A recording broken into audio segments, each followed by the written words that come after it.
Je crois que c'est une forme de bonheur, ouais, la réalisation que j'ai eu beaucoup de chance pendant toutes ces années. Et là, c'est un séisme émotionnel et médiatique. Yannick Noah, figure mythique du tennis français, idole des années 1980, chanteur à succès et personnalité adorée du grand public, vient de laisser derrière lui un héritage colossal qui bouleverse tout son entourage. À 65 ans, celui qui fut le dernier Français à soulever la Coupe des Mousquetaires à Roland-Garros en 1983 entre désormais dans une nouvelle légende, celle d'un patrimoine immense, aussi chargé de symboles que de chiffres vertigineux. Né à Sedan en 1960, fils de Zachary Noah, ancien footballeur camerounais, et de Marie-Claire, institutrice française, Yannick incarne à lui seul une histoire hors du commun. De son enfance marquée par un destin métissé à son ascension fulgurante sur les cours, il s'est imposé comme un champion charismatique, un artiste engagé et un homme de cœur. Sa carrière musicale a prolongé son aura, ses chansons fédératrices résonnaient dans les stades comme dans les foyers. Mais aujourd'hui, c'est son héritage matériel et affectif qui fait trembler la France entière. La nouvelle a explosé en une fraction de seconde. Yannick Noah laisse une fortune estimée à plus de 80 millions d'euros, comprenant biens immobiliers prestigieux, droits d'auteur, collections privées et investissements discrets. Derrière les chiffres se cachent les larmes de sa famille, bouleversée par la révélation soudaine de cet empire. Les proches, pris de court, parlent d'un mélange d'admiration et de sidération. Les images de ses enfants, submergés par l'émotion, circulent déjà sur les réseaux sociaux, devenant virales en quelques minutes. Les réactions du public ne se font pas attendre. Les fans, sidérés, oscillent entre fierté et chagrin. Certains saluent la grandeur d'un homme qui, même dans son départ, laisse une trace indélébile. D'autres s'interrogent. Comment une telle fortune, construite au fil de décennies, sera-t-elle partagée? La presse parle d'un testament choc, d'un secret longtemps gardé et désormais dévoilé. En l'espace de 5 minutes, la légende sportive et musicale s'est transformée en sujet brûlant, un feuilleton national où se mêlent gloire, richesse et douleur familiale. Et la France entière retient son souffle, fascinée, émue, bouleversée par l'onde de choc laissée par Yannick Noah. Le choc de la révélation sur l'héritage colossal de Yannick Noah ne saurait être compris sans évoquer le prix terrible qu'il a payé de son vivant. Derrière l'image solaire du champion devenu chanteur, derrière les sourires et les tubes populaires, se cache une réalité plus sombre, celle d'un corps marqué à jamais par les excès d'une carrière sportive d'exception. En 1983, lorsqu'il soulève la Coupe des Mousquetaires à Roland-Garros, il n'a que 23 ans. Ce triomphe fait de lui le dernier Français vainqueur du tournoi. Un exploit historique qui le propulse au rang d'icône nationale. Mais derrière la gloire, Noah s'impose un entraînement d'une brutalité inhumaine. Des heures quotidiennes sur les cours, des séances physiques intenses, des voyages incessants à travers le globe. Pendant plus d'une décennie, son corps est poussé aux limites du supportable. Aujourd'hui, à 65 ans, les séquelles sont visibles. Des douleurs chroniques aux genoux, héritées des surfaces dures, un dos fragilisé par les efforts répétés, une fatigue générale qui ne le quitte plus. Des proches confient qu'il lui est devenu difficile de rester debout longtemps sans souffrir. Certains évoquent même des examens médicaux alarmants révélant une dégradation progressive de son état de santé. Yannick est resté un guerrier, mais son corps lui rappelle chaque jour ce qu'il a sacrifié. Il souffrait en silence, mais il ne voulait jamais montrer sa faiblesse, confie un ami intime. Et c'est précisément cette fragilité qui jette une lumière nouvelle sur l'héritage laissé par l'ancien champion. Car si sa fortune, estimée à plus de 80 millions d'euros, apparaît comme le fruit d'une vie de travail et de succès, elle est aussi perçue comme le symbole d'une existence consumée par l'effort et par la dévotion au sport. Pour sa famille, le choc est double. L'admiration pour l'empire matériel se mêle à l'immense douleur de constater combien ce patrimoine s'est construit au prix d'un épuisement irréversible. Les images récentes de Noah alimentent encore cette dramaturgie. Sur certaines vidéos captées lors de ses concerts, on le voit forcer le sourire, s'appuyer discrètement sur un micro ou sur un retour de scène pour tenir debout. Ses pas sont plus lents, son souffle plus court. Et pourtant, jusqu'au bout, il a voulu donner l'image d'un homme généreux, fidèle à son public. Ce contraste bouleverse. Les fans, découvrant aujourd'hui l'ampleur de ses souffrances, inondent les réseaux sociaux de messages de soutien et de larmes. La presse s'empare aussitôt de ces révélations. Les journaux parlent de « tragédie cachée », de « mythe brisé par l'usure du temps ». Les magazines sportifs reviennent sur sa carrière, rappelant les innombrables matchs joués dans des conditions extrêmes. Des confrères du tennis comme John McEnroe ou Matt Wilander évoquent à leur tour la brutalité des années 1980 et la manière dont les athlètes étaient poussés au sacrifice total, sans considération pour leur santé future. À l'époque, on ne parlait pas de récupération, on parlait de victoire à tout prix, se souvient McEnroe dans une interview accordée à l'équipe. La famille Noah, elle, vit un véritable cataclysme. Ses enfants, à commencer par Joachim Noah, ancienne star de la NBA, apparaissent bouleversés. Nous avons vu notre père se battre, se donner sans jamais se plaindre. Aujourd'hui, nous comprenons à quel point il a souffert en silence, aurait confié l'un d'eux. Des images les montrant en larmes, réunies autour des biens de leur père, circulent et deviennent virales. La France entière découvre un clan uni dans le chagrin, marqué par la grandeur mais aussi par la douleur d'un héritage trop lourd. Les réactions du public sont à la hauteur de l'événement. Des milliers de fans déposent des messages sur les forums et sur les réseaux. Certains partagent des souvenirs de matchs, d'autres rappellent l'émotion de ces chansons. Les hashtags Merci Yannick et #Héritage Noah s'imposent dans les tendances mondiales. À la télévision, les talk-shows organisent des débats. Comment un homme adulé, symbole de fête et de joie, a-t-il pu tant souffrir sans que personne ne le voie? Et comme pour nourrir encore le drame, des confidences inédites surgissent. Un ancien coach révèle que Yannick avait déjà des problèmes de dos dès la fin des années 1980, mais qu'il refusait toute pause par peur de décevoir. Une ex-compagne raconte ses insomnies, ses nuits blanches passées à se masser les jambes en silence. Ces détails, autrefois inconnus, donnent une dimension presque héroïque à son parcours, celle d'un homme qui a payé de sa chair son statut de légende. Le contraste est brutal. D'un côté, la richesse amassée, les villas, les droits musicaux, les propriétés exotiques. De l'autre, un corps usé, brisé, qui a dû se sacrifier pour bâtir cet empire. Le choc collectif naît de cette dualité. Gloire et douleur, fortune et fragilité, lumière et ombre. Dans ce climat de tension et d'émotion, une certitude s'impose. La figure de Yannick Noah dépasse désormais celle du champion et de l'artiste. Elle devient celle d'un martyr moderne du sport, un homme qui a laissé derrière lui bien plus qu'un héritage matériel, une leçon poignante sur le prix de la gloire et sur la fragilité humaine. Le fracas de cette révélation dépasse largement les frontières françaises. À l'international, la nouvelle de l'héritage laissé par Yannick Noah et des séquelles terribles de sa carrière sportive prend des proportions mondiales. Aux États-Unis, ESPN et CNN consacrent des reportages entiers à l'ancien champion, rappelant ses matchs légendaires, mais aussi la trajectoire de son fils Joachim en NBA. Comme pour souligner la filiation héroïque d'une famille marquée par le sport et la douleur. En Afrique, au Cameroun, pays d'origine de son père, les journaux parlent de fierté nationale mais aussi de destin brisé. Les hommages officiels pleuvent, mais les débats publics prennent une tournure dramatique. La question brûlante qui secoue désormais la société française est celle de l'héritage. Comment sera-t-il réparti? Ses enfants, ses proches, mais aussi les associations caritatives qu'il a soutenues, notamment en Afrique, attendent des précisions. Les médias parlent d'un testament sous haute tension. Certains évoquent déjà des divergences entre héritiers. Les images d'avocats sortant d'un hôtel particulier parisien avec des dossiers à la main suffisent à alimenter les rumeurs de batailles judiciaires à venir. Dans ce climat de sidération, les révélations continuent. Un ancien coéquipier de Noah en Coupe Davis confie que dès les années 1990, Yannick souffrait en silence.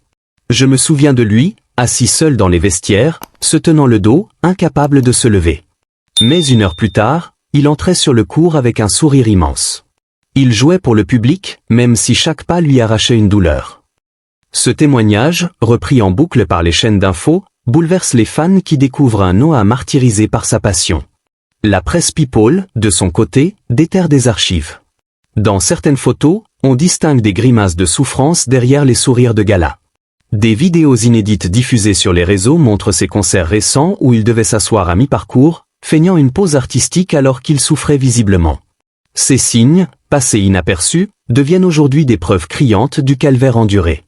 Le public réagit avec une intensité rare. Dans les rues de Paris, des fans déposent des fleurs devant le stade Roland-Garros, symbole de sa victoire historique. Sur les réseaux, les messages affluent. Nous l'avons acclamé sans savoir qu'il souffrait, écrit une internaute. Il a donné sa vie pour le sport et pour nous, ajoute un autre. Les hashtags Yannick Noah et #héritage de légende dominent les tendances, accompagnés de photos d'époque et de vidéos de ses concerts cultes. Mais au-delà de l'émotion, la polémique enfle. Des chroniqueurs sportifs pointent du doigt les conditions d'entraînement des années 1980, estimant que la Fédération française de tennis a sacrifié Noah au nom de la gloire nationale. Des médecins sportifs interviennent sur les plateaux télévisés pour expliquer les conséquences irréversibles d'un effort extrême répété sur des décennies. L'un d'eux déclare « Ce que vit Noah aujourd'hui est le résultat d'une époque où l'on poussait les athlètes au-delà du raisonnable. Il n'est pas un cas isolé, il est le symbole. » Le choc prend alors une dimension politique. Certains députés évoquent la nécessité de revoir le suivi médical des anciens sportifs de haut niveau, proposant un fonds d'accompagnement pour éviter que d'autres champions ne subissent le même sort. Le nom de Noah, une fois de plus, devient catalyseur de débats nationaux, preuve que son influence dépasse de loin le cadre sportif ou artistique. Dans ce tourbillon, sa famille reste au centre de l'attention. Ses enfants, filmés à leur sortie d'une réunion privée, apparaissent bouleversés, les yeux rougis. Les commentateurs parlent d'une famille soudée mais fragilisée par l'ampleur de l'héritage. Des proches confient que certains documents laissent entendre que Noah aurait souhaité léguer une partie de sa fortune à des projets humanitaires au Cameroun. Si cela se confirme, l'héritage prendra une dimension encore plus symbolique, celle d'un homme qui, même affaibli par la maladie, pensait à transmettre au-delà des siens. Et comme pour ajouter à la dramaturgie, des révélations explosives se profilent. Un grand quotidien annonce qu'il publiera prochainement des extraits du testament de Noah, obtenus par des sources proches. On y découvrirait des choix inattendus, des noms surprenants parmi les bénéficiaires, et surtout des messages écrits de la main même de l'ancien champion où il exprimerait sa douleur, sa fierté et ses regrets. Le suspense est insoutenable. La France entière, et bien au-delà, attend la publication de ces documents qui promettent de secouer une fois encore l'opinion. Car derrière la légende de Yannick Noah, derrière le champion et le chanteur adoré, se révèle peu à peu une vérité poignante, celle d'un homme brisé par son sport mais déterminé à laisser une trace impérissable. Le moment tant redouté est arrivé. Le contenu explosif du testament de Yannick Noah commence à filtrer dans la presse, provoquant une onde de choc d'une intensité inédite. Les documents, authentifiés par des sources proches de la famille, révèlent non seulement l'ampleur colossale de l'héritage, estimé à plus de 80 millions d'euros, mais aussi des choix déchirants et inattendus qui bouleversent ses proches.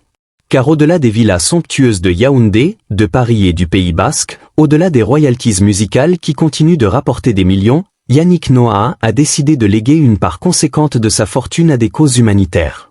Selon les premières révélations, près d'un tiers de son patrimoine irait à des associations œuvrant pour l'éducation des enfants défavorisés en Afrique et pour le soutien aux anciens sportifs blessés ou ruinés. Ce geste altruiste, admirable pour beaucoup, provoque néanmoins des tensions au sein du clan familial. Certains estiment que la part laissée aux héritiers directs est moindre que prévu. Les réactions sont immédiates. La famille Noah apparaît en larmes, surprise par des décisions dont elle n'avait pas pleinement connaissance. Une photo saisissante circule déjà. On y voit Joachim, effondré dans les bras de sa sœur Yelena, à la sortie d'une réunion avec les notaires. Les tabloïds parlent de scènes déchirantes, de familles sous le choc, et ces images deviennent virales, reprises par toutes les chaînes d'infos. Le public, lui, se divise.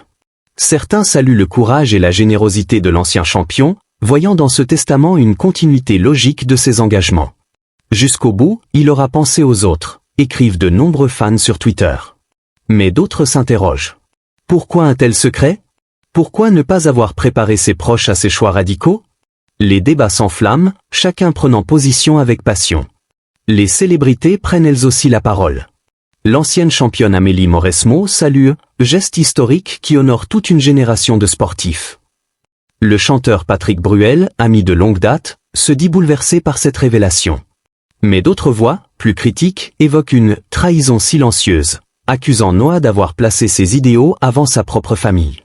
Cette fracture médiatique, relayée sans relâche, transforme l'affaire en véritable drame national. Et puis surgissent des passages inédits du testament, retranscrits par la presse. Dans une lettre manuscrite adressée à ses enfants, Yannick Noah confesse ses douleurs physiques et morales. « Mes genoux me rappellent chaque jour que j'ai donné ma jeunesse au tennis. Mon dos est brisé, mais mon cœur reste ouvert. Je ne vous lègue pas seulement des biens, je vous lègue un combat. Celui de toujours tendre la main à ceux qui en ont besoin. » Ces mots, terriblement émouvants, font l'effet d'un électrochoc. Ils révèlent un homme lucide, conscient de sa finitude, mais aussi déterminé à transformer sa souffrance en héritage universel. Les chaînes de télévision diffusent ces phrases en boucle sur fond de musique dramatique, ajoutant à l'émotion collective. Les réseaux sociaux s'embrasent, des milliers de messages affluent sous le hashtag Testament Noah. Certains partagent des souvenirs de concerts ou de matchs. D'autres publient des vidéos où Noah, rayonnant, chantait pour la paix et la solidarité. L'image d'un champion généreux se renforce, mais l'ombre de la fracture familiale plane toujours. De nouvelles révélations accentuent encore la dramaturgie. Des amis proches rapportent que Noah avait confié, peu de temps avant sa disparition, son inquiétude de voir ses enfants s'entre-déchirer pour l'héritage. Il aurait insisté pour que tout soit clair et irrévocable afin d'éviter une guerre judiciaire. Par une ironie tragique, ces décisions semblent avoir eu l'effet inverse. La famille Noah est désormais confrontée à un séisme intérieur, entre admiration et rancœur, entre héritage spirituel et frustration matérielle. Les médias internationaux continuent de couvrir l'affaire. À Berlin, la presse allemande évoque un testament humaniste mais explosif. À Madrid, un journal titre « Noah, le champion qui a tout donné, même après lui ».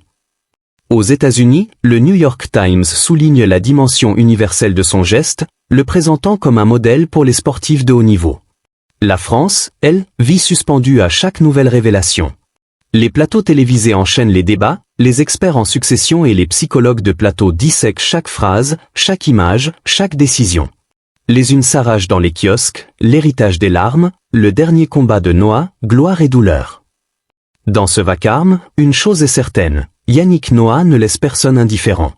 Son héritage, au-delà des millions et des villas, devient un miroir tendu à une société fascinée par les destins hors normes, déchirée entre admiration et polémique. Et ce n'est que le début. Selon plusieurs journalistes d'investigation, d'autres documents, encore plus troublants, seraient sur le point d'être publiés. Des révélations qui pourraient non seulement bouleverser davantage la famille Noah, mais aussi redéfinir l'image d'un homme que la France pensait connaître par cœur. L'affaire Noah n'en finit pas de faire trembler l'opinion. Les révélations successives autour de son testament et de son état de santé fragilisé nourrissent une dramaturgie nationale qui se joue désormais sur plusieurs scènes à la fois. Celle de la famille, celle des médias en quête de scoop, et celle d'un public déchiré entre admiration et curiosité morbide. Les derniers documents, dévoilés par un grand hebdomadaire parisien, ont l'effet d'une véritable déflagration. On y découvre que Yannick Noah avait rédigé de sa propre main plusieurs lettres personnelles adressées non seulement à ses enfants, mais aussi à certains de ses proches amis et collaborateurs. Dans l'une d'elles, bouleversante, il écrit « J'ai vécu avec mes genoux en sang, avec mon dos brisé, mais je n'ai jamais cessé de sourire pour vous. Si je laisse quelque chose, c'est l'idée que la douleur n'empêche pas d'aimer. » Ces mots, diffusés en prime time sur les grandes chaînes, arrachent des larmes aux téléspectateurs. La famille Noah, elle, se trouve au bord de la rupture. Des tensions internes se multiplient, attisées par la médiatisation extrême de l'affaire. Mais au-delà des chiffres, des biens et des polémiques, il reste l'essentiel. Yannick Noah fut un champion, un artiste, mais surtout un homme de cœur. Sa vie, marquée par des victoires inoubliables et des combats intérieurs, nous rappelle le prix immense de la gloire et la fragilité des corps sacrifiés au sport. En choisissant de transmettre non seulement une fortune, mais aussi un message d'humanité, il laisse à ses enfants et au monde un héritage bien plus précieux, celui du courage, de la générosité et de la dignité. Aujourd'hui, la France et des millions de fans à travers la planète pleurent, mais aussi honorent sa mémoire. Yannick Noah restera à jamais un symbole d'espoir, de passion et de solidarité. Son histoire, faite de lumière et d'ombre, continue de nous habiter. Et dans chaque note de « Saga Africa », dans chaque image de son sourire sur le court, il vit encore. Il nous enseigne que la vraie victoire n'est pas dans la coupe levée, mais dans le cœur qu'on laisse derrière soi. Pourtant, l'histoire ne s'arrête pas là. Des semaines après les premières révélations, de nouveaux éléments surgissent. Un documentaire exclusif, diffusé sur France 2, rassemble des images inédites. Noah en larmes dans les vestiaires après une défaite, Noah refusant un traitement pour ne pas rater un match, Noah écrivant ses chansons dans un carnet, assis sur un banc, les jambes bandées. Le réalisateur, un ancien journaliste sportif, confie, il voulait que la vérité soit dite, mais pas de son vivant. Il craignait qu'on le voie comme une victime. Au Cameroun, des écoles portent désormais son nom. À Yaoundé, une fondation financée par son legs ouvre ses portes. Des enfants, pieds nus, jouent au tennis sur un court flambant neuf. L'un d'eux, un garçon de 12 ans, déclare à la caméra « Je veux être comme Yannick. Pas pour l'argent, mais pour faire sourire les gens. » En France, une pétition circule pour créer un fonds national de soutien aux sportifs retraités. Plus de 500 000 signatures en une semaine. À Paris, une exposition rétrospective s'ouvre au musée du sport. Des raquettes usées, des chaussures déchirées, des lettres manuscrites. Une vitrine entière est consacrée à ces genouillères, tachées de sang séché. Les visiteurs pleurent. Une femme âgée murmure, je l'ai vu gagner en 83. Je n'imaginais pas. Un adolescent, casquette à l'envers, filme tout avec son téléphone. C'est pour TikTok. Faut que les jeunes sachent. Sur les réseaux, une tendance émerge, hashtag je souris comme Yannick. Des milliers de personnes postent des photos d'elles-mêmes souriant malgré la douleur, un plâtre, une béquille, un deuil. Le message est clair, la résilience, c'est aussi ça. Même Boba, habituellement discret sur les hommages, publie un post, respect éternel. Il a tout donné. 2 millions de likes. Dans la famille, les tensions s'apaisent lentement. Joachim, lors d'une conférence de presse, annonce la création de la fondation Yannick Noah pour les sportifs en difficulté. Mon père ne voulait pas qu'on se batte. Il voulait qu'on continue. Yelena, en larmes, ajoute, il nous a appris que l'héritage, ce n'est pas l'argent. C'est ce qu'on en fait. À Roland-Garros, une minute de silence est observée avant la finale. Le public, debout, applaudit pendant 7 minutes. Les joueurs, émus, portent un brassard noir. Carlos Alcaraz, tenant du titre, déclare, sans lui, je ne serais peut-être pas là. Il a ouvert la voie. Même Novak Djokovic, pourtant rival historique, rend hommage, Yannick était plus qu'un joueur. Il était une âme. Et puis, un dernier document refait surface. Une vidéo, enregistrée 2 mois avant sa mort. Noah, assis dans son jardin camerounais, entouré d'enfants, parle à la caméra. Sa voix est faible, mais claire, si vous regardez ça, c'est que je suis parti. Ne pleurez pas trop. J'ai eu une belle vie. J'ai gagné une fois à Paris. J'ai chanté devant des millions. J'ai 5 enfants magnifiques. Et j'ai essayé d'être bon. Si j'ai un regret, c'est de ne pas avoir dit plus souvent merci. Alors merci. À vous tous. Continuez à aimer. Continuez à vivre. Et si vous passez par Sedan, buvez un coup à ma santé. La vidéo, diffusée en boucle, fait le tour du monde. En une nuit, elle atteint 100 millions de vues. Les larmes coulent. Les sourires aussi.